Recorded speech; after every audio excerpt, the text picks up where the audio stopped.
তো সাপ্তাহিক প্রোগ্রাম। আমি আপনাদের সাথে আছি ডক্টর কামরুল হাসান। বরাবরের মতোই মুসলিম বিশ্বে ঘটে যাওয়া নানা ঘটনাবলীর মধ্য থেকে আপনাদের জন্য বেছে নেওয়া কয়েকটি ঘটনা আমরা আলোচনা করব এবং সেই সব ঘটনার বিষয়ে যদি আপনার মতামত থাকে, আপনার কোনো মন্তব্য থাকে এবং কোনো বিষয়ে আমাদের সাথে আলোচনা করতে চান, তাহলে স্ক্রিনে একটি নাম্বার আছে, যে নাম্বারটিতে ফোন করলে সরাসরি আপনি আপনাদের সাথে কথা বলতে পারবেন অথবা আমাদের গেস্টের সঙ্গে কথা বলে আপনার মতামত সেখানে ব্যক্ত করতে পারবেন। আজকে আমাদের সামনে যিনি গেস্ট আছেন, উনি আগেও এই অনুষ্ঠান অনেকবার গেস্ট হিসেবে এসেছেন, বিশিষ্ট আইনজীবী এবং শিক্ষক অ্যাজ ওয়েল, খালিদ ইয়াহিয়া। খালিদ, তোমাকে ধন্যবাদ। ধন্যবাদ আপনাকে কামরুল ভাই। আমরা দেখতে পাচ্ছি এই গত সপ্তাহে যে সমস্ত বিষয় আমরা আলোচনা করে থাকি তার দু একটি বিষয় আবার গত সপ্তাহের ঘটনাবলীর মধ্যে গুরুত্বপূর্ণ হিসাবে আমাদের সামনে হাজির হয়েছে। আপনারা সবাই জানেন, বরাবরের মতোই মধ্যপ্রাচ্যকে ঘিরে গত 1-1.5 বছর ধরে ঘটে যাওয়া ঘটনা আমাদের আলোচনার একটি অন্যতম বিষয় থাকে। এরপর বাংলাদেশে ঘটে যাওয়া ঘটনাও আমাদের সামনে এসে যায়। গত জুলাই অগাস্টের পর থেকে বাংলাদেশ একটি আলোচনার অন্যতম বিষয়বস্তু আমাদের সামনে রয়েছে। সিরিয়া আমরা অনেকবার আলোচনা করেছি। সিরিয়াতে নতুন সরকার এবং তার যে কার্যক্রম এসব সম্পর্কেও বিভিন্ন সপ্তাহে আমরা আলোচনা করে থাকি। আজকের এই সপ্তাহে আমাদের সামনে আমরা একটি গুরুত্বপূর্ণ ঘটনা, যেটা আগেও একবার আলোচনা করেছি, যে ঘটনাটা আপনাদেরকে স্মরণ করিয়ে দেওয়ার জন্য আমাদের সুদান মুসলিম বিশ্বের একটি অন্যতম বৃহত্তম জনবসতিপূর্ণ কান্ট্রি। আপনারা জানেন একটি গুরুত্বপূর্ণ অবস্থান সুদানের অবস্থান। এটি আফ্রিকার বড় একটি দেশ এবং সাউথ সুদান নামে একটি দেশ বিভক্ত হওয়ার আগে এটি আফ্রিকার বোধহয় দ্বিতীয় অথবা তৃতীয় বৃহত্তম দেশ হিসাবে এবং পৃথিবীর যেগুলো আয়তনের দিক দিয়ে বৃহত্তম দেশ তার মধ্যে একটি হচ্ছে এই সুদান। ভ্রাতৃপ্রতিম যুদ্ধ সুদানে অনেক দিন ধরেই চলছে।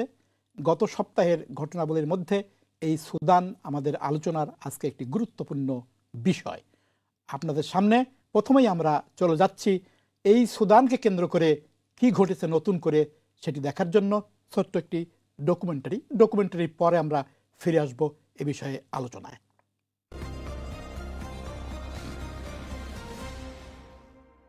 রক্তাক্ত নীল নদের দেশ সুদান। দশকের পর দশক ধরে ক্ষমতার হাতবদল, অভ্যুত্থান পাল্টা অভ্যুত্থান, গৃহযুদ্ধে বিপন্ন এক দেশ। সহিংসতা, দাঙ্গা, খুন, সংঘাত সৃষ্ট দুর্ভিক্ষ আর মহামারীতে প্রাণ গেছে ৩০ লাখের বেশি মানুষের। বিদেশি শক্তিগুলোর হস্তক্ষেপ, জাতিগত বিভক্তি ও ভূরাজনৈতিক জটিলতা এসব সংঘাতের পেছনের অন্যতম কারণ। কয়েক বছর ধরে আপাত শান্ত থাকার পর আবার জ্বলে উঠেছে সহিংসতার আগুন। এই লড়াই একদিনে শুরু হয়নি, এর পেছনে আছে দীর্ঘ ইতিহাস। হাজার বছর ধরে সুদানের উত্তর ভাগে আরব মুসলিমদের বসতি আর দক্ষিণে কৃষ্ণাঙ্গদের বাস। ১৬ শতকে অটোমান সাম্রাজ্য দখল নেয় সুদানের। মিশরের হাত ঘুরে ২০ শতকের গোড়ায় সুদানের নিয়ন্ত্রণ পায় ব্রিটিশরা। ক্ষমতায় যারাই আসুক বরাবরই উন্নয়নের স্পর্শ পেয়েছে উত্তর সুদান, অবহেলিত থেকে গেছে দক্ষিণ ভাগ। উন্নয়ন আর ক্ষমতার বৈষম্যের বিষই একসময় মহীরুহ হয়ে ওঠে। ১৯৫০-এর দশকে প্রকট হয় সুদানের উত্তর ও দক্ষিণের বিরোধ। ১৯৫৬ সালে ব্রিটেনের কাছ থেকে স্বাধীনতা লাভের পর যে সরকার তৈরি হয় সেখানেও ছিল উত্তরের আরবদের আধিপত্য। সেই সরকার গোটা দেশে ইসলামিক আইন কায়েমের উদ্যোগ নিলে ফুঁসে ওঠে দক্ষিণ সুদান। বিদ্রোহ রূপ নেয় নৃশংস গৃহযুদ্ধে। নৈরাজ্যের সুযোগ নিয়ে ১৯৫৮ সালে নির্বাচিত সরকারকে উৎখাত করে ক্ষমতা নেন জেনারেল ইব্রাহিম আবুদ। সেই থেকে গৃহযুদ্ধ আর সেনা অভ্যুত্থানে যেন বৃত্তবন্দী সুদান। ৬ বছরের সেনা শাসন অবসানের পর বেসামরিক সরকার গঠিত হলেও তা খুব সুসংহত হয়নি। ফলাফল ১৯৬৯ সালে ঘটে আরেক সামরিক অভ্যুত্থান। ক্ষমতা নেন জেনারেল নিমেরি, চালু করেন একদলীয় শাসন ব্যবস্থা। ১৯৭২ সালে আদ্দিস আবাবা চুক্তিতে স্বায়ত্তশাসন পায় দক্ষিণ সুদান। বৈষম্য নিরসনেরও উদ্যোগ নেওয়া হয়। অবসান হয় সুদানের প্রথম গৃহযুদ্ধের। পরের এক দশক বড় কোনো বিপর্যয় ছাড়াই পার করে সুদান। আশির দশকে এসে আবারও দেশজুড়ে ইসলামী শাসন কায়েমের প্রয়াস নেয় সরকার। ১৯৮৩ সালে শুরু হয় দ্বিতীয় সুদানি গৃহযুদ্ধ। ২ বছর পর আবার সেনা অভ্যুত্থান। নিমেরির বিদায়ে দেশটির চালকের আসনে আসে সেনাবাহিনী। ১৯৮৬ সালে সাদিক আল মাহদি প্রধানমন্ত্রী নির্বাচিত হলেও তিনি বেশি দিন থাকতে পারেননি। ১৯৮৯ সালে ফের সেনা অভ্যুত্থান। ক্ষমতায় আসেন জেনারেল ওমর আল বশির। এত উলটপালটের মধ্যে গৃহযুদ্ধ কিন্তু থেমে থাকেনি। প্রাণ ঝরেছে ২০ লাখেরও বেশি মানুষের। ২০০৫ সালে শান্তি চুক্তির ফলে শেষ হয় গৃহযুদ্ধ। সরকারের দুই পক্ষের সমান অংশধারিত্বের পাশাপাশি সিদ্ধান্ত হয় স্বাধীনতা প্রশ্নে ভোট হবে দক্ষিণ সুদানে। ২০১১ সালে সেই ভোটাভুটির মাধ্যমে স্বাধীনতা লাভ করে দক্ষিণ সুদান। অনেক রক্ত ঝরিয়ে উত্তর দক্ষিণের বিরোধ মিটলেও ততক্ষণে নতুন সংকট শুরু হয়ে গেছে পশ্চিম সুদানে, যার আরেক নাম দারফুর। বিদ্রোহী দলগুলো সেখানে সরকারের বিরুদ্ধে সশস্ত্র আন্দোলন শুরু করে। নৃশংস পাল্টা অভিযানের মধ্য দিয়ে নিজের অনড় অবস্থানের জানান দেয় স্বৈরাচারী বশির। সংঘর্ষটি দ্রুতই পরিণত হয় পূর্ণমাত্রার গৃহযুদ্ধে। এই সময়েই উত্থান ঘটে মিলিশিয়া বাহিনী, র্যাপিড সাপোর্ট ফোর্সেস বা RSF এর। গৃহযুদ্ধ কবলিত প্রতিবেশী দেশ সাদের উপর সুদানের প্রভাব বিস্তারের জন্য ১৯৮০ দশকের গোড়ায় সংগঠিত করা হয় জানজাউইদ মিলিশিয়ার। যুদ্ধাপরাধের অভিযোগে অভিযুক্ত গ্রুপের সদস্যদের নতুন শতকে নতুনভাবে সংগঠিত করে নাম দেয়া হয় RSF। দারফুরে বিদ্রোহ দমনে এই মিলিশিয়া গোষ্ঠীকে লেলিয়ে দেন ওমর আল বশির। তারই পৃষ্ঠপোষকতায় দ্রুত উত্থান ঘটে RSF ও তার প্রধান জেনারেল মোহামেদ হামদান দাগালোর। সরকারের অনুকম্পাপ্রাপ্ত দাগালোর পরিবার স্বর্ণখনি, নির্মাণ খাত ও খামার ব্যবসায় দ্রুত তাদের প্রভাব বিস্তার করে, যেই সম্পদের ব্যবহার করে বড় শক্তিতে পরিণত হয় RSF। একসময় এই দাগালোই হয়ে ওঠেন ঘরের শত্রু বিভীষণ। প্রেসিডেন্ট ওমর আল বশিরের বিরুদ্ধে অবস্থান নেয় র্যাপিড সাপোর্ট ফোর্সেস। ২০১৯ সালে সরকার বিরোধী বিক্ষোভে অবসান ঘটে বশিরের ৩০ বছরের স্বৈরশাসন। সামরিক বাহিনীর নেতৃত্বাধীন সরকারে উপপ্রধান হন দাগালো। নির্বাচনের মাধ্যমে বেসামরিক প্রশাসনের কাছে ক্ষমতা হস্তান্তরের প্রতিশ্রুতি নিয়ে সামরিক বেসামরিক যৌথ নেতৃত্বে একটি সরকার গঠিত হয়। কিন্তু অন্তর্কোন্দল দেখা দিলে ২০২১ সালের অক্টোবরে আরও এক অভ্যুত্থানের মাধ্যমে সেই সরকারকেও সরিয়ে দেয়া হয়। এরপর থেকে সশস্ত্র বাহিনীর জেনারেলদের একটি কাউন্সিলের পরিচালনায় চলছে সুদান। কিন্তু বিভিন্ন ইস্যুতে কাউন্সিলের শীর্ষ দুই সামরিক নেতা general Abdel Fattah al Burhan এবং RSF প্রধান জেনারেল মোহামেদ হামদান দাগালোর মধ্যে তৈরি হয় দ্বন্দ্ব। আগামীতে সুদান কিভাবে পরিচালিত হবে আর ১ লাখ সদস্যের র্যাপিড সাপোর্ট ফোর্স সেনাবাহিনীতে কিভাবে অন্তর্ভুক্ত হবে, বাহিনীটি কার নির্দেশনায় চলবে, এসব প্রশ্নে মতবিরোধ থেকে শুরু হয় চলমান সহিংসতার। সুদানের সশস্ত্র বাহিনীর প্রধান হওয়ায় পদাধিকার বলে জেনারেল বুরহান দেশটির প্রেসিডেন্ট। বুরহানের জন্ম সুদানের উত্তরাঞ্চলে। সামান্য সৈনিক হিসাবে কাজ শুরু করে ধীরে ধীরে উপরে ওঠেন তিনি। আর দাগালো এসেছেন দারফুর অঞ্চল থেকে। জন্মসূত্রে দারফুরের মেহরীয় জনজাতির সদস্য এই জেনারেল দক্ষিণ সাহারার যাযাবর আরব উপজাতির একজন। মরুর প্রত্যন্ত অঞ্চলে কেটেছে তার শৈশব। স্কুল থেকে ঝরে পড়া মোহামেদ দাগালোর উত্থান ঘটে ২০০৭ সালে। চলমান সংঘাতে উঠে এসেছে ওমর আল বশিরের পুরনো মিত্র রাশিয়ার কুখ্যাত ওয়াগনার গ্রুপের সংশ্লিষ্টতার অভিযোগ। RSF-কে অস্ত্রশস্ত্র দিয়ে সাহায্য করার পাশাপাশি সুদানের স্বর্ণ আর তেলের খনিগুলোতে কাজ করছে ওয়াগনার গ্রুপ।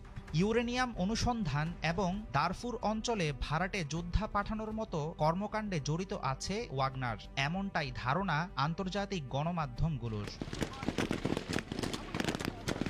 হর্ন অফ আফ্রিকার একেবারে দক্ষিণে লোহিত সাগরের নৈকট্য সুদানের আঞ্চলিক গুরুত্বকে সীমাহীন বাড়িয়ে দিয়েছে। দেশটির রাজনৈতিক উত্থান পতন এবং সংঘাতের প্রভাব পড়ে ইথিওপিয়া, সাদ, দক্ষিণ সুদান সহ প্রতিবেশী দেশগুলোর উপর। ভেতরে বাহিরে নানা সমস্যায় জর্জরিত সুদান। কারোরই জানা নেই বছরের পর বছর ধরে চলমান এই সহিংসতার শেষ কোথায়।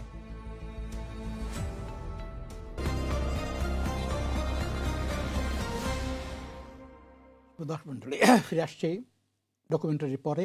সুদানের এই গুরুত্বপূর্ণ যে ডকুমেন্টারি আপনি দেখলেন, এই ডকুমেন্টারির আলোকে আমরা সুদান আলোচনা করব। স্ক্রিনে নাম্বার আছে, যে নাম্বারটিতে ফোন করে আপনাদের ওপিনিয়ন আমাদেরকে জানাতে পারেন, অথবা কোনো বিষয়ে মন্তব্য করতে চাইলে সে বিষয়ে মন্তব্য করতে চান। খালিদ, সুদান আমরা বলেছি একটি বড় কান্ট্রি, রাফলি 50 মিলিয়ন মুসলিম কান্ট্রি, খুবই স্ট্র্যাটেজিক একটা পজিশনে সুদানের অবস্থান। ঐতিহাসিকভাবে সুদান দেখা গেছে যে ইজিপ্টের সাথে একসময় এক ইয়েতে শাসিত হতো, এবং এটাকে অনেক সময় বলা হতো যে এই কান্ট্রিটা খুবই আনগভর্নেবল কান্ট্রি, গভর্ন করা খুব ডিফিকাল্ট ছিল আর কি। এখন যে দ্বন্দ্বটা আমরা দেখছি, এর ঐতিহাসিক প্রেক্ষাপটটা কোথায়? জি, আমরা জানি যে 56 সালে এটা ব্রিটিশ থেকে স্বাধীন হয়েছে।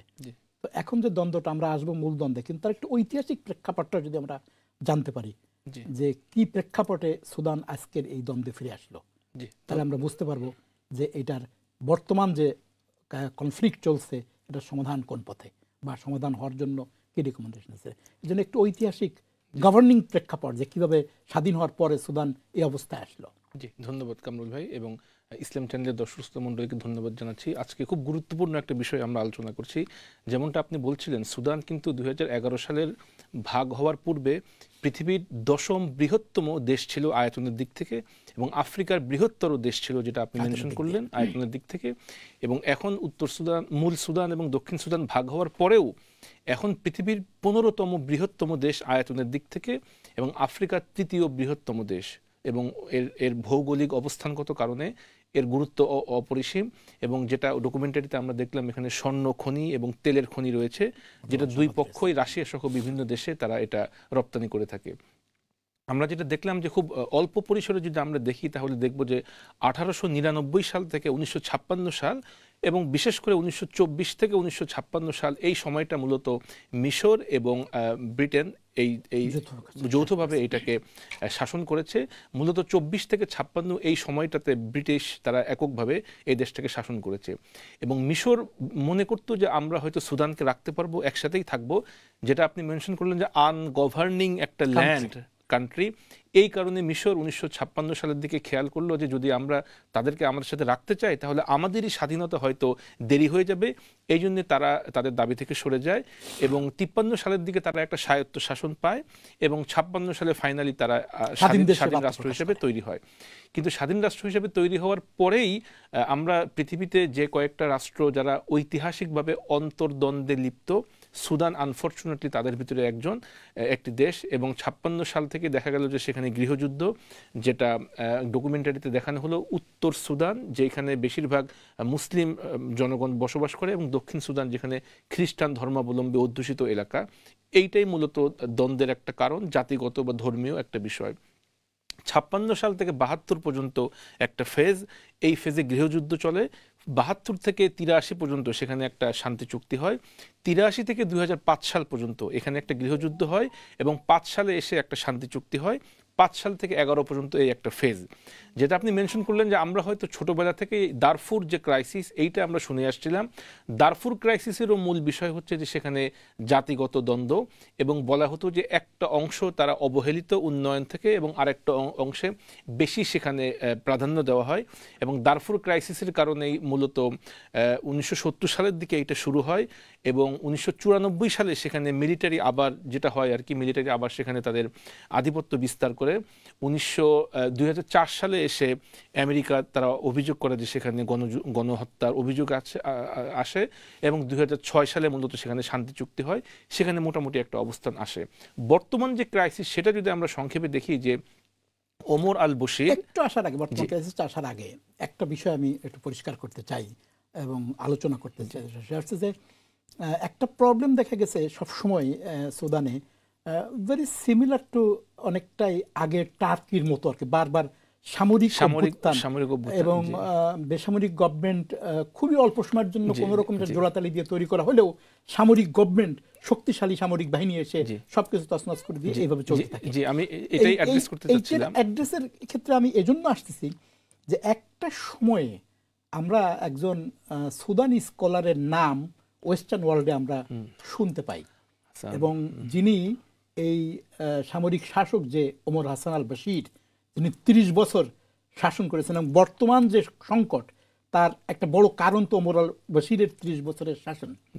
সেই যে স্কলার, সেই স্কলারের নামটা কি ছিল? হাসান আল তুরাবি। হাসান আল তুরাবি, থ্যাংক ইউ, আমি ভুলে যাচ্ছিলাম। হাসান আল তুরাবি কিন্তু বশিরের সঙ্গে মিলে বেসামরিক গভর্নমেন্ট করার জন্য এবং সুদানের সংকট মোকাবেলার জন্য একটা বিরাট প্রচেষ্টা নেয়, এবং এক পর্যায়ে কিন্তু সে পার্লামেন্টের স্পিকার, হাসান আল তুরাবি কিন্তু পার্লামেন্টের স্পিকার হন। এবং আমি সুদান ভিজিটের ক্ষেত্রে ওনার সেই বাড়িতে গিয়েছি এবং ওনার ছেলেদের সঙ্গে মিট করেছি, ওনার কবরেও গিয়েছি সুদানের সেই ইয়েতে আর কি। এবং ওনার কাছে বর্ণনা শুনেছি যে একসময় ওমর হাসান বশিরের সাথে তার একটা ভালো যোগাযোগ হয়, এবং কিভাবে সুদানকে নর্মাল বেসামরিক সরকার নেওয়ার জন্য ব্যাপকভাবে উনি কাজ করেছেন, এবং তার প্রমাণ হচ্ছে। কিন্তু পরবর্তীতে সেই সম্পর্কটা থাকে না, পরবর্তীতে কিন্তু তাকে অ্যারেস্ট করা হয় এবং পরবর্তীতে সম্পর্কটা পুরোপুরি ভেঙে যায়। তো এই ওমর হাসান আল বশিরের যে পর্যায়ে তুমি আসছিলেই, ওমর হাসান আল বশিরের এরপর থেকে তাহলে এই ঘটনাটা কমপ্লিটলি আর কোনো সুযোগই থাকলো না বেসামরিক কোনো গভর্নমেন্ট হওয়ার, পুরোপুরি ওমর আল হাসান বশির পুরো কান্ট্রি দখল করলো। এরপরে বলো যে এরপরে কি? খুব রাইটলি আপনি মেনশন করলেন হাসান আল তুরাবি আমাদের মানে লিটারেচার, ইসলামিক লিটারেচার, বিশেষ করে পলিটিক্যাল সায়েন্স বা ইসলামিক স্টেট, মডার্ন স্টেট, এই ক্ষেত্রে ওনার লিটারেচার খুবই প্রণিধানযোগ্য, বিশেষ করে আমাদের সাউথ এশিয়ার কনটেক্সটে আর কি। আপনি যেটা খুব রাইটলি মেনশন করলেন যে 1956 সাল থেকে এখনো পর্যন্ত প্রায় 15টির মতো সেখানে সামরিক হস্তক্ষেপ এবং বেসামরিক সরকার বা গণতান্ত্রিক বা যেটাই আমরা বলি, তারা খুব অল্প সময় সেখানে শাসন করার সুযোগ পেয়েছে। মূলত সামরিক শাসনই সেখানে বেশিরভাগ সময় তারা রুল করেছে। এবং 1989 সালে ওমর আল বশির যে ক্ষমতায় আসলো, 1994 সালের দিকে তিনি এককভাবে নিজেকে সেখানকার একদলীয় শাসক হিসেবে নিজেকে জাহির করলো, এবং দেখলাম যে 30 বছরের মতো একটা শাসন 2019 সালের দিকে এই যে বর্তমান যে RSF এবং সেনাবাহিনী তাদের উভয়ের প্রচেষ্টায় 2019 সালে ওমর আল বশিরের 30 বছরের যে শাসন সেটার অবসান হয়। এবং সেই সময় কিন্তু এখন যারা দ্বন্দ্বে লিপ্ত তারা উভয়ই তাদের সকল প্রচেষ্টা দিয়ে তাকে সেখান থেকে ক্ষমতাচ্যুত করে, এবং তারপরে একটা অন্তর্বর্তীকালীন সরকার, ইন্টারিম গভর্নমেন্ট সেটা সেখানে ফর্ম হয়। কিন্তু ইন্টারিম গভর্নমেন্ট 2 বছরের মতো সেখানে শাসন পরিচালনা করে 2021 সাল পর্যন্ত। সেখানেও কিন্তু এই দুইটা গ্রুপ একসাথেই এই আন্দোলন করে ইন্টারিম গভর্নমেন্টের পতন ঘটায়। 2021 সালে মূলত ইন্টারিম গভর্নমেন্ট পতন হওয়ার পরে এখন যে সামরিক জেনারেল বুরহান, যার নাম আমরা দেখলাম, উনি মূলত প্রেসিডেন্ট হন, উনি সেনাবাহিনীর প্রধান হন, এবং এখন যে RSF যে তার প্রধান হচ্ছে ডেপুটি হন, এবং উনিও একজন কমান্ডার হিসেবে একই সাথে কালেকটিভলি ওনারা গভর্নমেন্ট ফর্ম করেন। মূল দ্বন্দ্বের বিষয় হচ্ছে যে এই যে RSF এর যে একটা বিশাল বাহিনী, তাদের যে সদস্য আছে যেটাকে আমরা মিলিশিয়া গ্রুপ বলি বা প্যারামিলিটারি একটা গ্রুপ, 1 লক্ষের বেশি, তাদের দাবি ছিল যে আমাদেরকে কোনো না কোনোভাবে সেনাবাহিনীতে, মূল সেনাবাহিনীতে আমাদেরকে ইন্টিগ্রেট করা, এবং আমরা যেন মূল সেনাবাহিনীর একটা অংশ হয়ে যাই। এইটা যে জেনারেল বুরহান, যিনি the current head of the state, উনি এই পয়েন্টে এগ্রি করেননি, এবং ডিসএগ্রিমেন্টের মূল পয়েন্টটাই হচ্ছে এখানে। কিন্তু একটা জিনিস তো এখানে ঠিক, যে আমরা যে আগে সুদানের গন্ডগোল বলতে বুঝাইতাম একটা বিরাট সময়, আমরা সুদানকে যখনই আসতো তখন আসতে হলো যে ডারফুর রিজিয়ন, সেই রিজিয়নের দ্বন্দ্ব, এবং সেই রিজিয়ন থেকেই কিন্তু এই যে উৎপত্তি, RSF এর উৎপত্তি, প্যাট্রোনাইজড বাই কিন্তু সেই আমরা ইয়ের কথা বলি, ওমর হাসান আল বশিরের কথা বলি, অথবা তৎকালীন যে শাসক গোষ্ঠী সেনাবাহিনী, তারা কিন্তু এইটাকে তখন এদের মাধ্যমে এদেরকে দিয়ে দারফুর রিজিয়নে এটা প্রলং করেছে। এবং পরবর্তীতে কারেক্টলি যখন যুদ্ধ ওখানে কমে যায় বা এক ধরনের শান্তির ইয়ে হয় ওখানে, তখন এদের সঙ্গে যাদেরকে তারা প্যাট্রোনাইজ করেছে তাদেরকে নিয়ে দ্বন্দ্বটা শুরু হয়, যে দ্বন্দ্ব আমরা এখন দেখতে পাচ্ছি। খুব রাইটলি আপনি মেনশন করলেন যে দারফুর ক্রাইসিস 2005 সালে মোটামুটি একটা সেটেলমেন্টের পর্যায়ে চলে যায়, কিন্তু ওইখানে যে একটা গ্রুপ তৈরি হয় বা একটা এক্সটার্নাল ফোর্স যেটা আমরা বলি বা এডিশনাল ফোর্স, সেই ফোর্সের মাধ্যমে কিন্তু মূলত এই প্রবলেমটা আরো এক্সটেন্ডেড হয়। দারফুর ক্রাইসিসটা ওইখানে থেকে যায়, কিন্তু পরবর্তীতে এই বিষয়টা অন্যদিকে ছড়িয়ে পড়ে, যেহেতু আয়তনের দিক থেকে অনেক বড় একটা দেশ। এবং এই যে একটা মানে মেনে নেওয়া না মেনে নেওয়া, এই 1 লক্ষের মতো মানুষ তারা মূল সেনাবাহিনীতে ইন্টিগ্রেটেড হবে কিনা, সেই পয়েন্টে মূলত এগ্রিমেন্ট হয়নি। এখন দেখা গেল যে মানে head of পুরোপুরি the- ক্ষমতার দ্বন্দ্ব এখন। পুরোপুরি ক্ষমতার দ্বন্দ্ব। এবং রিসেন্টলি আমরা যেটা দেখছি যে হামলা, পাল্টা হামলা, সেটার মূল কারণ হচ্ছে 2021 সালের ওই যে পয়েন্ট অফ ডিসএগ্রিমেন্ট সেইখান থেকে। এবং আমরা দেখলাম যে আরব আমিরাত তারা মূলত আরএসএফ এদেরকে পেট্রোনাইজ করে বিভিন্ন ধরনের সরঞ্জাম তারা এটা তাদেরকে সরবরাহ করে। এর মাঝে 2021 সালের পরে কিন্তু সৌদি আরবের সহায়তায় জেদ্দাতে একটা মিটিং হয়, তারা কোনো পয়েন্টে আসতে পারে কিনা রিকনসিলিয়েশন। ফিরে আসবো আমি এই পয়েন্টে জি। যে রিকনসিলিয়েশন এবং ইয়ে করার ক্ষেত্রে। প্রিয় দর্শক মণ্ডলী, আপনারা দেখছেন ইসলাম চ্যানেল বাংলার নিয়মিত অনুষ্ঠান সাপ্তাহিক মুসলিম বিশ্ব। আমাদের স্ক্রিনে নাম্বার আছে, আপনারা কোশ্চেন করতে চাইলে, মন্তব্য করতে চাইলে অথবা কোনো বিষয়ে আমাদের সাথে আলোচনা করতে চাইলে সুযোগ রয়েছে স্ক্রিনের ওই নাম্বারটিতে ফোন করে আমাদের সাথে অথবা আমাদের গেস্টের সঙ্গে কথা বলা। এবার আসবো আমি যে আমরা দ্বন্দ্বটা বুঝলাম যে এই অবস্থায় চলে আসছে, যে অবস্থা থেকে এইটা মুসলিম বিশ্ব, আমরা ওআইসি বলি বা আরব লীগ বলি অথবা সৌদি আরবের নিজস্ব উদ্যোগ বলি অথবা ইউনাইটেড আরব এমিরেটসের বিভিন্ন রকম জড়িত হওয়া নিয়ে অনেক কাহিনী রয়ে গেছে যে এই দ্বন্দ্বের পিছনে মুসলিম বিশ্ব তেমন কোনো ভূমিকা রাখতে পারে না। এক, দুই নম্বর হচ্ছে এখন যেটা অভিযোগ দায়ের করা হচ্ছে সিরিয়াসলি, যে মুসলিম গ্রুপগুলোর মধ্যে, মুসলিম বিশ্বের মধ্যে দুই একটা দেশ, এদের কোনো কেউ প্যারামিলিটারিকে সাপোর্ট করতেছে, কেউ মিলিটারিকে সাপোর্ট করতেছে। এবং সিরিয়াস অভিযোগ রয়েছে ইউনাইটেড আরব এমিরেটসের বিরুদ্ধে, তাদের এই যে গোল্ড, তাদের এই যে পেট্রোল ইত্যাদি ইত্যাদি সম্পদকে কুক্ষিগত করা। একই অভিযোগ রয়েছে সৌদি আরবের বিরুদ্ধে, একই অভিযোগ রয়েছে আরও কিছু মুসলিম কান্ট্রির বিরুদ্ধে। তো এই যে মানে উদ্যোগ নেওয়া আর এখনকার যে অবস্থা, যেটা তুমি বলতেছিলে যে সৌদি আরব একবার চেষ্টা করে, এটা এবার বলতে পারো। জি, যেটা আমরা শুরু করলাম প্রথমে, যে এই সুদান কিন্তু মানে স্ট্র্যাটেজিক্যালি এবং ভৌগোলিকভাবে খুবই গুরুত্বপূর্ণ একটা জায়গায়। এবং সেখানে ইতিহাসে দেখা যায় যে 60,000 বছরের পুরাতন বসতি সেখানে পাওয়া যায় এবং সম্পদে ভরপুর একটা জনপদ। যেহেতু এটা আফ্রিকাতে অবস্থিত এবং সেইখানে যেহেতু দুইটা গ্রুপের আয়ত্তেই কিন্তু বিভিন্ন জায়গা রয়েছে যেখানে এই যে স্বর্ণ এবং পেট্রোল এর যে খনি সেটা রয়েছে। এই জন্য দুইটা গ্রুপই, আমরা মিলিটারি বলি এবং যারা আরএসএফ, দুইটা গ্রুপের দখলেই কিন্তু এই সম্পদগুলো আছে এবং তারা এটা রপ্তানি করে তারা সেখানে অর্থ উপার্জন করে। এই কারণে বহির্বিশ্বের যে শক্তিগুলো আছে, যেটা আপনি মেনশন করলেন, মুসলিম বিশ্ব, রাশিয়া সহ সেই রাষ্ট্রগুলো এদের সাথে জড়িত, এক এক গ্রুপের সাথে জড়িত আর কি। এখন আরব আমিরাতের বিরুদ্ধে অভিযোগ উঠেছে, সৌদি আরব এর আগে একটা উদ্যোগ নিয়েছিল, সেটা ব্যর্থ হয়েছে।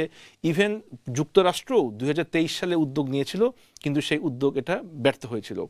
এখন বিষয় হচ্ছে যে মূলত এই যে বর্তমান ক্রাইসিস, এইটা সংঘাতে লিপ্ত হয় 2023 সালের 15ই এপ্রিল। 21 থেকে 23 পর্যন্ত এটা ডিসএগ্রিমেন্টের পর্যায়ে ছিল, কিন্তু প্র্যাকটিক্যালি এইটা সংঘাতে শুরু হয়, ফুল ফ্লেজে ফাইট শুরু হয় 15 এপ্রিল থেকে। এবং এখন এর বয়স প্রায় 2 বছরের মতো আর কি। এখন বললেন যে আমরা ওআইসির এখানে ভূমিকাটা কি। ওআইসির ভূমিকা তো আমরা সবসময় জানি, তবে আফ্রিকার থেকে মূলত মধ্যপ্রাচ্য এবং এশিয়াতে ওআইসির কন্ট্রিবিউশন বা ইনফ্লুয়েন্স একটু বেশি আমরা ধরে থাকি। এবং আফ্রিকাতে আমরা জানি যে অনেকগুলো মুসলিম রাষ্ট্র, কিন্তু দেখা যায় যে প্রত্যেকটা রাষ্ট্রই কোনো না কোনোভাবে সংঘাতে লিপ্ত, অথবা আফ্রিকার মুসলিম রাষ্ট্রগুলা এশিয়া অথবা মধ্যপ্রাচ্যের মতো সেইভাবে অতটা পুরা বিশ্বে অতটা আলোচিত না। ওই কারণে আমার একটা মনে হয় যে ওআইসি এই ক্ষেত্রে যেমন কনসেন্ট্রেশন বা গুরুত্ব দেওয়ার কথা সেইভাবে দেয়নি। দ্বিতীয় আরেকটা বিষয় হচ্ছে যে সেইখানে আঞ্চলিক কিছু দেশ আছে, যেমন সাদ, পার্শ্ববর্তী রাষ্ট্র ইথিওপিয়া, ইরিত্রিয়া, এই রাষ্ট্রগুলোও সেখানে কোনো না কোনোভাবে হয় বিদ্রোহী গ্রুপ যেটা বলি, অথবা মূল যে যারা রাষ্ট্র চালাচ্ছে তাদের সাথে জড়িত আর কি। এই জন্য একটা গ্রুপকে যদি কেউ অ্যাটেনশন দেয়, আরেকটা গ্রুপ সেখানে ক্ষিপ্ত হয় আর কি। এই কারণে ওআইসি দেখছে যে এইখানে অলরেডি বিভক্ত, কিছু রাষ্ট্র মূল বাহিনীকে সাপোর্ট করছে এবং কিছু রাষ্ট্র এই যে যারা আরএসএফ তাদেরকে সাপোর্ট করছে। এই কারণে হয়তো ওআইসি কোনো একটা ফাইনাল কনক্লুশন আসতে পারছে না। আমরা ফিরে আসব এই আলোচনার কনক্লুশন পার্টে, যে আমরা কি করতে পারি, অর্থাৎ কি করা উচিত। এখন দ্বন্দ্বের যে পর্যায়ে আমরা আলোচনা করলাম, শুধু সমাধানের পথটা আমরা বিরতির পরে আলোচনা করব।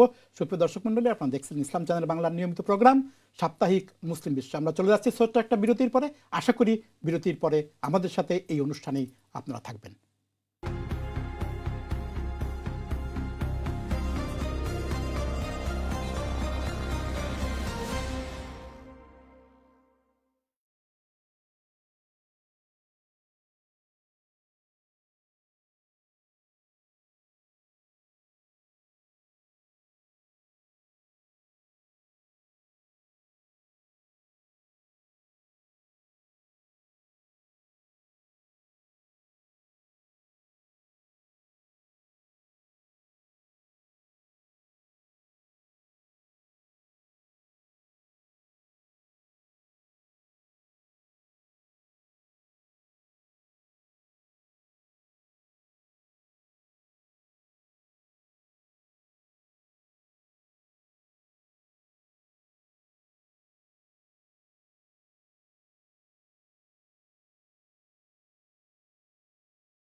দর্শক মণ্ডলী, ফিরে আসছি বিরতির পরে আমাদের সাপ্তাহিক মুসলিম বিশ্ব ইসলাম চ্যানেল বাংলার নিয়মিত এই প্রোগ্রামে।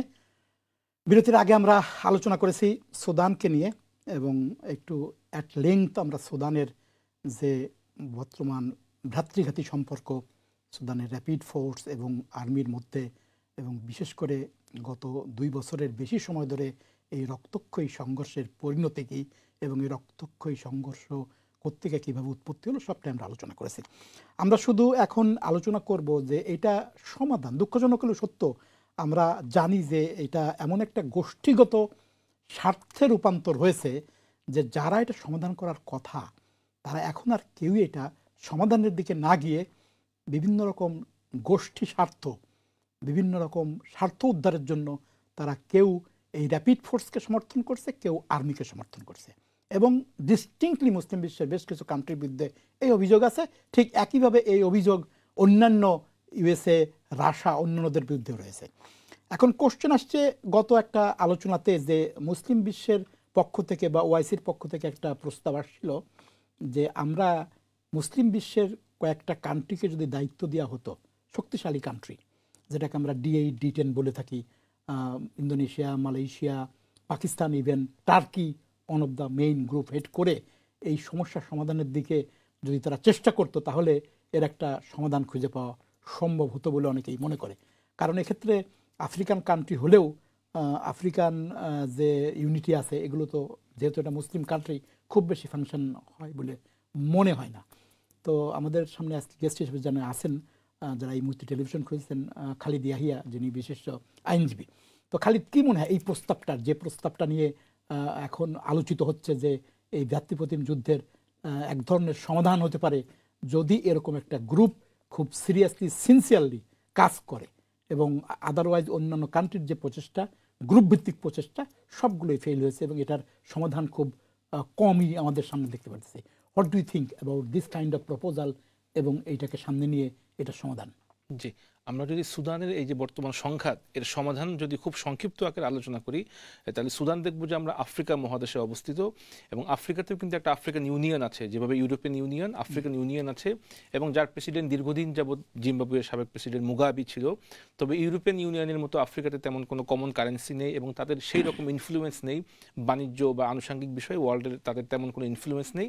এবং আমরা জানি যে আফ্রিকান রাষ্ট্রগুলো দুর্নীতি অথবা rule of law, good governance এইসব বিষয়ে তারা উইক, বিশ্ব যে র্যাঙ্কিং সেই সূচকগুলোতে, এবং তাদের দীর্ঘদিন যাবৎ তারা যে কলোনিয়াল রুলের আন্ডারে ছিল সেই হিসেবে তারা তেমন পৃথিবীতে ইফেক্টিভ নয়। তবে তাদের সম্পদ আছে এবং সেই সম্পদগুলো পৃথিবীর যারা বড় রাষ্ট্রগুলো আছে তারা আগেও ব্যবহার করেছে, এখনও ব্যবহার করছে।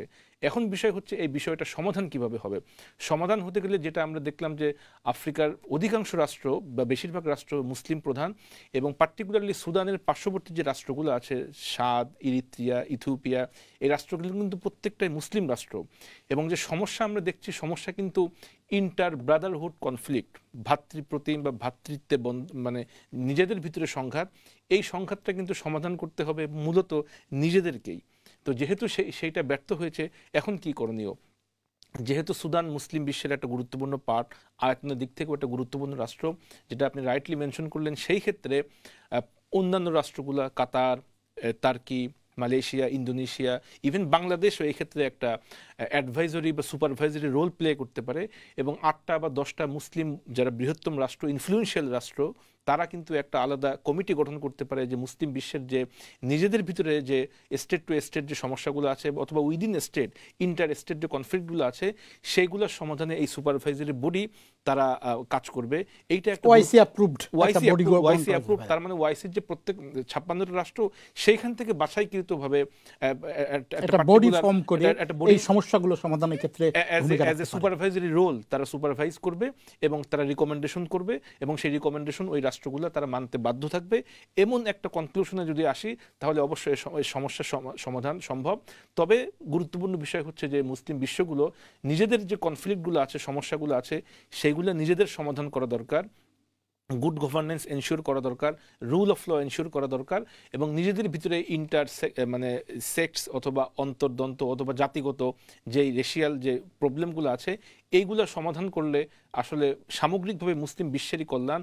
অপর রাষ্ট্র যখন আমার উপরে খবরদারি করবে বা আমাকে বিভিন্ন বিষয়ে পরামর্শ দেবে, তখন অবশ্যই আমি ব্যক্তিগতভাবে রাষ্ট্র হিসেবে দুর্বল হয়ে যাব।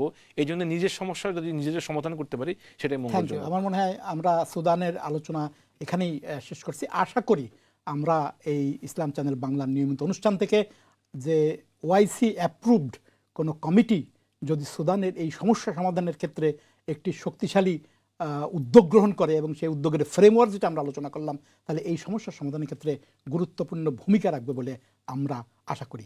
সুপ্রিয় দর্শক মণ্ডলী, আপনারা দেখছেন ইসলাম চ্যানেল বাংলার এই নিয়মিত অনুষ্ঠান।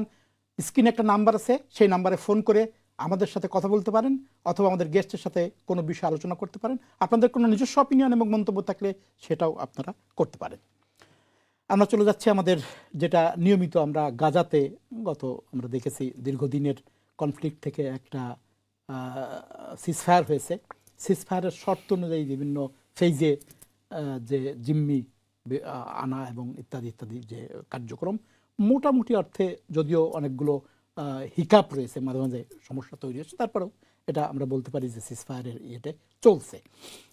এর মধ্যে যদিও অনেকগুলো আমরা বলবো যে ব্যাড কমেন্টস বিভিন্ন রকম আমরা জানি যে ট্রাম্পের পক্ষ থেকে বলা হয়েছে যে এদেরকে এখান থেকে সরিয়ে ফেলা, যদিও মুসলিম কান্ট্রিগুলো অন্যান্য কান্ট্রিগুলো এটা রিজেক্ট হয়েছে। ইভেন ইরান খুব শক্তিশালীভাবে স্টেটমেন্ট দিয়েছে যে এটা এক ধরনের মানে ব্ল্যাকমেইলিং এবং এই সিজফায়ার চুক্তির ইয়ের সাথে কোনো রকমই জানা। এর মধ্যে আমার মনে হয় ট্রাম্পের সঙ্গে দেখা করার ইয়ে হয়েছে।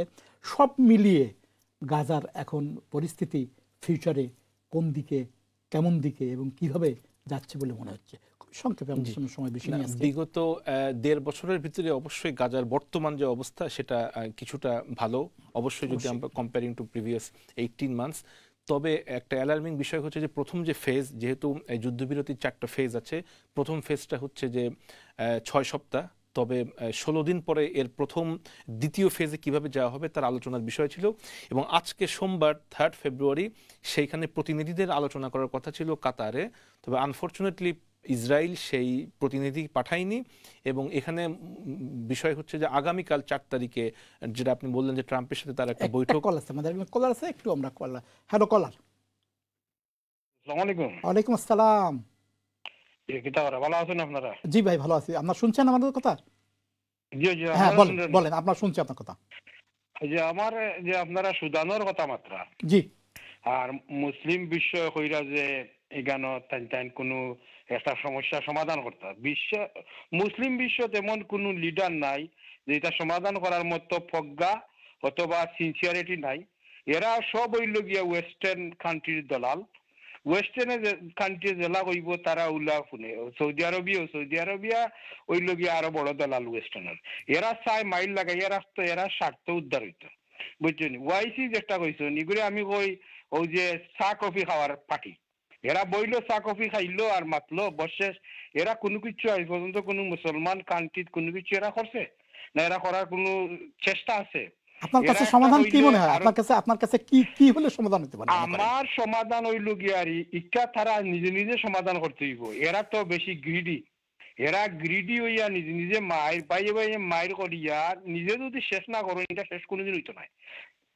পাড়া মানুষে আইয়া শেষ করে দিত না, এরা সব সময় লাগাইয়া রাখবো। থ্যাংক ইউ আপনার সুন্দর কমেন্টসের জন্য আর কি। আমার মনে হয় উনি আমাদেরকে একটু ব্যাকে নিয়ে গেছে সুদান, যেটা ওনার মন্তব্য। এবং উনি মনে করেন যে এই যে আমরা বলতেছি বাইরের থেকে সমাধান, আসলে এটা তাদের নিজেদের সমাধান নিজেদেরকেই করতে হবে। যেটা আমি একটু ইঙ্গিত দিয়েছিলাম, আমি বলেছিলাম যে নিজেদের সমস্যা যদি নিজেরা সমাধান করি সেটাই আমাদের জন্য মঙ্গলজনক। জি, তো আজকে প্রতিনিধি পাঠানোর দিন ছিল, কিন্তু যেহেতু আগামীকাল 4 তারিখে শিডিউল হয়েছে ট্রাম্পের সাথে নেতানিয়াহুর মিটিং, এই কারণে তার সাথে সলা পরামর্শ বা পর্যালোচনার আগে সে আজকের যে শিডিউল ডেট ছিল এইখানে সে প্রতিনিধি পাঠালো না। এবং মন্তব্য করা হয়েছে বিভিন্ন জায়গা থেকে যে আজকে এই যে ব্রেক হলো, প্রথম যে কমিটমেন্ট, এইটা কিন্তু সিজফায়ার পরবর্তীতে যে কন্টিনিউশন হবে তার জন্য এটা একটা থ্রেট। একইভাবে আমরা দেখেছি যে সিজফায়ার চলাকালীন সময়ে এবং সিজফায়ার শুরু হওয়ার আগেও 15 জন 18 জন মানুষকে হত্যা করা হয়েছে, শুধুমাত্র কাদেরকে মুক্তি দেওয়া হবে তাদের নাম প্রকাশ করার ক্ষেত্রে একটু দেরি হওয়ার কারণে। এবং এর ভিতরে পশ্চিম তীরে হামলা হয়েছে, গাজাতেও বিভিন্ন জায়গায় হামলা হয়েছে। সুতরাং ইসরায়েলকে চোখ বন্ধ করে বিশ্বাস করার মতো অবস্থানে এই যুদ্ধবিরতিটা খুব ফ্রাজাইল একটা সিজফায়ারের মধ্য দিয়ে আমরা যাচ্ছি, এটাই বলতে হবে। তবে এই ক্ষেত্রে একটা গুরুত্বপূর্ণ বিষয় হচ্ছে জর্ডান এবং মিশর তারা খুব রাইটলি এটাকে অপোজ করেছে যে সেখানে আরো অতিরিক্ত শরণার্থীকে আশ্রয় দেওয়া, এবং এইটা যদি অ্যাপ্রুভ হতো তাদের থেকে তাহলে আশা করা যেত যে, মনে করা হতো যে গাজা থেকে আস্তে আস্তে মানুষদেরকে বিতরণ করার মতো একটা লিগ্যালিটি, একটা লেজিটিমেট একটা প্রসেস সেখানে তৈরি হয়েছে। রাইটলি মিশর এবং জর্ডান খুব স্ট্রংলি তারা অপোজ করেছে। এইটা একটা গুরুত্বপূর্ণ বিষয়। 9 মাস পরে রাফা ক্রসিং এটা ওপেন হয়েছে, সেখানে ত্রাণ বা অন্যান্য বিষয়গুলো ট্রাকগুলো সেখানে ঢুকছে। তবে এখন যে থার্ড এবং ফোর্থ যে ফেজ, অর্থাৎ রিকনস্ট্রাকশন, রিবিল্ড অফ গাজা, এইটা একটা গুরুত্বপূর্ণ বিষয়। এইটা কিভাবে তৈরি করা যাবে, আগের অবস্থা তো অবশ্যই যাবে না, মানুষগুলো তো আর ফেরত আসবে না, সেটা কিভাবে নতুনভাবে রিকনস্ট্রাক্টেড হয় সেটা একটা গুরুত্বপূর্ণ বিষয়। আরেকটা বিষয় হচ্ছে যে ট্রাম্পের পক্ষ থেকে বলা হচ্ছে যে গাজার নিয়ন্ত্রণ আর কখনোই হামাসের কাছে যাবে না, নতুন একটা অথরিটি সেই গাজাকে রুল করবে। এটাও কিন্তু একটা নতুন সমস্যা তৈরি হতে পারে।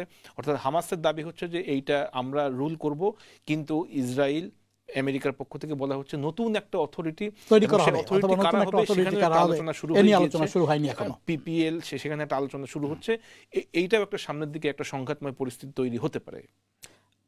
তার মানে হচ্ছে দাঁড়াচ্ছে যেটা আমরা যেটা আলোচনা করি যে সার্বিকভাবে যে চুক্তিটা হয়েছে আমরা এটাকে একটা ফ্রাজাইল, খুব মানে ভালনারেবল চুক্তি বলতে পারি।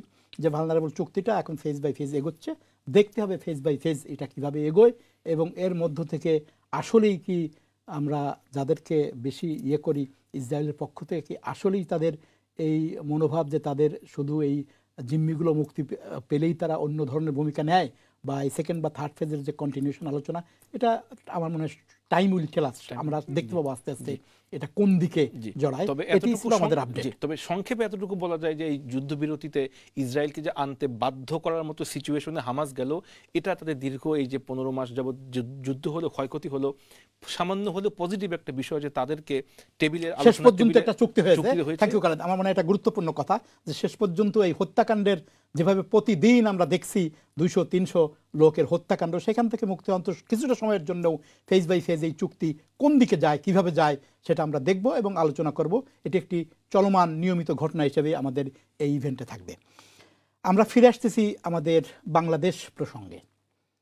বরাবরের মতোই আমরা দেখেছি, আপডেট দিয়েছি বা দিয়ে থাকি যে বাংলাদেশে আমরা দেখেছি যে দীর্ঘদিনের একটা সংস্কার প্রস্তাব, আর সেই সংস্কার প্রস্তাবের উপরে আলোচনা, এবং এখন দেখা যাচ্ছে যে একটা বিরোধিতার একটা মানে আমরা কি বলবো আর কি ডিফল্ট লাইন তৈরি হয়েছে যে বিরোধী দলগুলোর পক্ষ থেকে সংস্কারের যে প্রস্তাবনা আসছে, সেই সংস্কার প্রস্তাবনার মধ্য থেকে অল্প কিছু সংস্কার প্রস্তাব বাস্তবায়ন করে ইলেকশন দিয়ে বাকি সংস্কারগুলো পরবর্তী বাস্তবায়নের, এটি হচ্ছে মোটামুটি বিরোধী দলের অবস্থান। আর এক গ্রুপ মনে করে যে না, এটা হবে না, এই এতটুকুন সংস্কারে ইলেকশন দিয়ে বাকি সংস্কার কোনোটাই বাস্তবায়ন হবে না, অতএব সংস্কারটা আরও দীর্ঘমেয়াদী হলে বা আরও কত দীর্ঘমেয়াদী সেটা নিয়ে বিরোধ রয়েছে আর কি। তো এই বিষয়ের উপরে আমাদের সর্বশেষ আপডেট, মানে ঢাকা বা বাংলাদেশের সর্বশেষ আপডেট আর কি আছে, বা এই বিষয়ের উপর আলোচনার কোথায়? জি, এইখানে মূল যে ডিফারেন্সের জায়গাটা হচ্ছে সেটা হচ্ছে যে অবশ্যই যারা পলিটিক্যাল পার্টি তারাই তো মূলত দেশকে রান করে, এবং বৃহত্তম যে পার্টি বাংলাদেশে তাদের পক্ষ থেকে বলা হচ্ছে যে যত দ্রুত এই সংস্কারের যে বিষয় এইটাকে কম গুরুত্ব দিয়ে যারা জনপ্রতিনিধি আছে তাদের হাতে ক্ষমতা হস্তান্তর করা হোক। এই ব্যাপারে যখন সরকারের পক্ষ থেকে এখন যারা ইন্টারিম গভর্নমেন্ট আছে অথবা ছাত্র জনতা যারা আছে, বৈষম্য বিরোধী ছাত্র আন্দোলন, তারা যখন বলছে যে ঠিক আছে তাহলে ইলেকশনের কথাই যেহেতু বলা হচ্ছে, তাহলে এখন আমরা একটা গণপরিষদের ইলেকশন দেই, যে ইলেকশনের মাধ্যমে নতুন যে কনস্টিটিউশন সেইটা পাস হবে, তারপরে সেই পাস হওয়ার পরেই তারাই মূলত জাতীয় সরকার বা মূল যে গভর্নমেন্ট হবে তারাই ফর্ম করবে। সে প্রস্তাবেও কিন্তু বলা হচ্ছে যে না, মূলত জাতীয় ইলেকশনই প্রথমে হতে হবে। আবার একটা বিষয় দেখা যাচ্ছে যে বিভিন্ন যে বিশ্ববিদ্যালয়গুলো আছে সেখানে যে ছাত্র সংসদ ইলেকশন, যেহেতু বলা হচ্ছে যে নির্বাচনই এখন গুরুত্বপূর্ণ, তাহলে ঠিক আছে ছাত্র সংসদ নির্বাচনগুলো আগে হোক। সেই ক্ষেত্রেও কিন্তু বিরোধী দলের পক্ষ থেকে বলা হচ্ছে যে না, আগে মূলত জাতীয় সংসদ নির্বাচন হতে হবে। আবার যখন ছাত্রদের পক্ষ থেকে বলা হলো ঠিক আছে তাহলে স্থানীয় যে সরকার নির্বাচন আছে সেইটা আমরা আগে করি, তখনও বলা হচ্ছে যে না, প্রথমে জাতীয় মানে সংসদ নির্বাচন হতে হবে, তারপরে অন্যান্য বিষয়গুলা। এটা হচ্ছে একটা বিষয়। আরেকটা বিষয় হচ্ছে যে ছাত্রদের পক্ষ থেকে অথবা বৃহত্তর যে জনগোষ্ঠী তাদের যে রিফ্লেকশন, বিভিন্ন যে জরিপ হয়, সেইখানে এই রিফ্লেকশনটা উঠে আসছে যে আমরা 1971 সাল থেকে এই পর্যন্ত বিভিন্ন সময় আমরা রাজনৈতিক যে দল যারা ক্ষমতায় এসেছে তাদের কাছ থেকে আমরা মানে যদি আমরা বলি প্রতারিত হয়েছি। সুতরাং এইবার একটা সুযোগ এসছে নন পলিটিক্যাল গভর্নমেন্ট, তাদের মাধ্যমে কিছু সংস্কার এবার হয়ে যাক। কারণ আমরা পলিটিক্যাল পার্টিগুলোকে চোখ বন্ধ করে বিশ্বাস করেছি, তারা ক্ষমতায় আসার আগে এক ধরনের কথা বলে, বহুত ওয়াদা করে, ক্ষমতায় যাওয়ার পরে তারা সেখান থেকে সরে আসে। সেই কারণে আমরা এবার একটা সুযোগ পেয়েছি। 2000 মানুষের কম বেশি যারা জীবন দিয়েছে, অসংখ্য মানুষ যারা আহত হয়েছে, এত রক্তের বিনিময়ে শুধুমাত্র একটা জাতীয় নির্বাচন এটা হতে পারে না। মৌলিক কিছু রাষ্ট্রীয় সংস্কার আগে হতে হবে, এরপরে নির্বাচিত যারা প্রতিনিধি হবে তাদের হাতে ক্ষমতা হস্তান্তর করা হবে। এই দুইটা জায়গায় মূলত অবস্থান। আমার মনে হয় যারা বিরোধী দল আছে তাদের এই বিষয়গুলা একটু রিয়েলাইজ করা দরকার, আমাদের অভিমত। এবং যেহেতু তারা এখন যে অবস্থায় আছে, 5 আগস্টের আগের যে রেজিম ছিল, তারা যদি বর্তমান অবস্থায় থাকতো তাহলে কিন্তু এত যে সুসময়, এই সুসময় কিন্তু আসতো না। এই কারণে ছাত্র জনতার যে অভূতপূর্ব স্যাক্রিফাইস, যে রক্তক্ষরণ, যে জীবনদান, তার প্রতি সম্মান দেখিয়ে সংস্কারের প্রতি আমার বোধ হয় বেশি মনোনিবেশ করা দরকার। এবং বিরোধী দলগুলো এবং ছাত্র জনতার কথা বলছে যে 17 বছর যেহেতু অপেক্ষা করা গিয়েছে, 17টা মাস অপেক্ষা করা তো খুব বেশি কঠিন না। একটা ইন্টারেস্টিং কোশ্চেন আসছে যে এটাকে বলা হয়, আমরা বাংলায় বলি না প্যান্ডোরার বাক্স। তো সংস্কার তো সব প্রস্তাবনা আসছে, সংস্কার তো সবাই এখনো পড়ে দেখতে পারে নাই কোন কিসে কি কি সংস্কারের কথা আসছে। একটি সংস্কারের ব্যাপারে কিন্তু আসছে যেটা নিয়ে কেবল লোকেরা দেখছে এবং সেটা নিয়ে কিন্তু সবার একটু রাখছে। সেটা কি বলা হয়েছে যে বাংলাদেশে গতানুগতিক যে ছাত্র রাজনীতি চলছে, দলীয় প্ল্যাটফর্মের ছাত্র সংগঠন, লেজুর ভিত্তিক ছাত্র সংগঠন, সিম্পল অ্যাজ দ্যাট, পৃথিবীর কোন দেশে অথবা উন্নত দেশে এই ধরনের লেজুর ভিত্তিক রাজনীতির ছাত্র সংগঠন এগুলো খুবই রেয়ার। তো এখন এইটাকে সংস্কার করার জন্য একটা প্রস্তাব দেওয়া হয়েছে যে অবশ্যই ছাত্র সংসদ থাকবে, কোনো সন্দেহ নাই, যেভাবে থেকে থাকে আমাদের ডাকসু বলি, চাকসু বলি, বিভিন্ন কলেজ সংসদ থাকবে, কিন্তু লেজুর ভিত্তিক এই ছাত্র সংগঠন বন্ধ করতে হবে। এটা কিন্তু সংস্কার প্রস্তাবনার একটা গুরুত্বপূর্ণ জায়গা থেকে এটা আসছে। এখন এটা নিয়ে কেউ কোনো কথা বলতে বা বলার ক্ষেত্রে এখন এই সংস্কার প্রস্তাব বাস্তবায়ন করবে কে? প্রত্যেকের স্বার্থ জড়িত, এই সংস্কার প্রস্তাব বাস্তবায়ন করবে কে? যারা এই জন্যই বলা হচ্ছে, এই জন্যই মানুষজনের দাবি বা বিভিন্ন জরিপে যে কথাগুলো বলে আসছে, সোশ্যাল মিডিয়াতে যেটা রিফ্লেকশন আসছে, সেটা হচ্ছে যে আমরা রাজনৈতিক দলগুলোকে চোখ বন্ধ করে আগে যেরকম বিশ্বাস করেছি 1990 সালে 3 জোটের রূপরেখা, সেখান থেকে তারা ইউটার্ন করেছে এবং 2007 থেকে 9 সেখানে কিছু সংস্কার হয়েছে। এখন কলার আছে, আমরা ফিরে আসবো আবার আমাদের আজকে। হ্যালো কলার। হ্যালো, আসসালামু আলাইকুম। ওয়ালাইকুম আসসালাম। হ্যালো, আসসালামু আলাইকুম। ওয়ালাইকুম আসসালাম, আপনাকে শুনছি, জি বলেন। জি কলার বলেন। আমি কি হ্যাঁ, আপনি স্টুডিওতে কথা বলছেন, একদম সরাসরি স্টুডিওতে কথা বলছেন। ওকে, বাট আই স্ক্রিনে তো আমি সামথিং এলস দেখতে পাচ্ছি। That you are talking to me or somebody else is talking here. না না, ঠিক আছে, আপনি সরাসরি আমার সঙ্গে কথা বলছেন।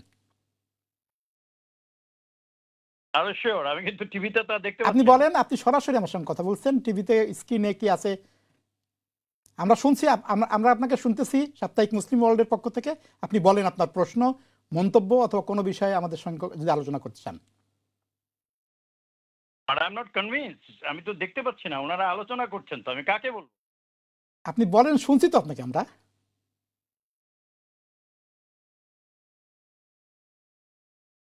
আমরা মনে হয় দর্শক আমাদের কথা ঠিকভাবে বুঝতে পারেনি, অথবা দর্শক কথা আমরা ঠিকভাবে বুঝতে পারিনি, কানেকশনে কোনো প্রবলেম আছে। হ্যাঁ, আমরা যেটা বলছিলাম সেটা হচ্ছে যে এই যে আপনি যেটা বললেন যে মূল যে সংস্কার, এই জন্য ছাত্র জনতা এবং বৃহত্তর একটা জনগোষ্ঠীর মানুষ তারা বলছে যে আমরা এবার একটা সুযোগ এসছে, নন পলিটিক্যাল যে গভর্নমেন্ট আছে তাদের মাধ্যমে রাষ্ট্রের মৌলিক কিছু সংস্কার আগে হয়ে যাক, এরপরে যারা জনপ্রতিনিধি যারা ইলেকশন করবে, আলটিমেটলি তো যারা পলিটিক্যাল পার্টি তারাই মূলত দেশটা চালাবে, সেক্ষেত্রে আমাদের কোনো সমস্যা নেই।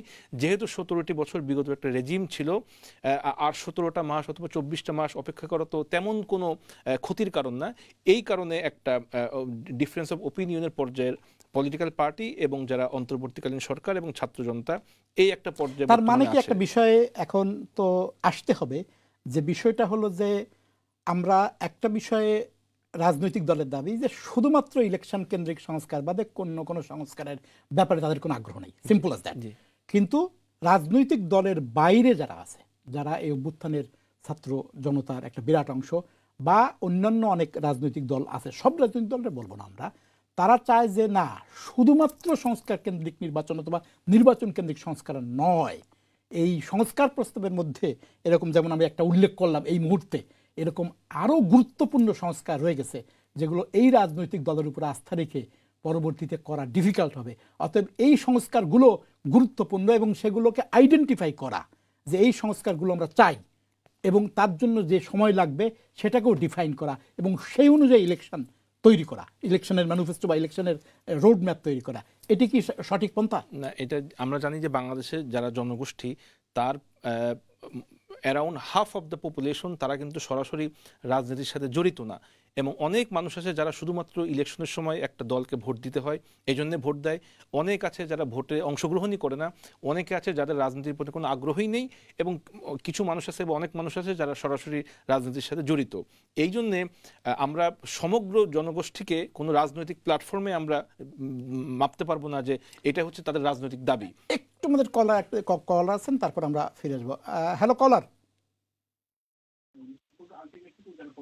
হ্যালো কলার, হ্যালো কলার, আসসালামু আলাইকুম। আচ্ছা, হ্যাঁ, আমরা লাস্ট নেব আর কি। এই জন্যে রাজনৈতিক দলগুলো তারা চাচ্ছে যে শুধুমাত্র নির্বাচন, এবং নির্বাচনের পরে যখন আমাদের হাতে ক্ষমতা আসবে তখন আমরা আমাদের মতো করে আমরা পিক এবং চুজ এবং পিক করব, এবং আমরা মানে সংস্কারের যে বিষয় সেটা আমাদের উপর ন্যস্ত থাকবে, আমাদের সেটা ইনহারেন্ট পাওয়ার, আমরা সেটা এক্সারসাইজ করব। কিন্তু বৃহত্তর জনগোষ্ঠী ইনক্লুডিং ছাত্র জনতা যারা বৈষম্য বিরোধী ছাত্র আন্দোলন নেতৃত্ব দিয়েছে, তাদের পক্ষ থেকে বক্তব্য হচ্ছে যে রাজনৈতিক দলগুলো তো ক্ষমতা পরিচালনা করবে, কোনো অসুবিধা নেই, কিন্তু মৌলিক কিছু সংস্কার সেটা আগে হতে হবে, কারণ ইতিপূর্বে আমাদের যে অভিজ্ঞতা রাজনৈতিক দলগুলোর সাথে সেই অভিজ্ঞতা সুখকর নয়।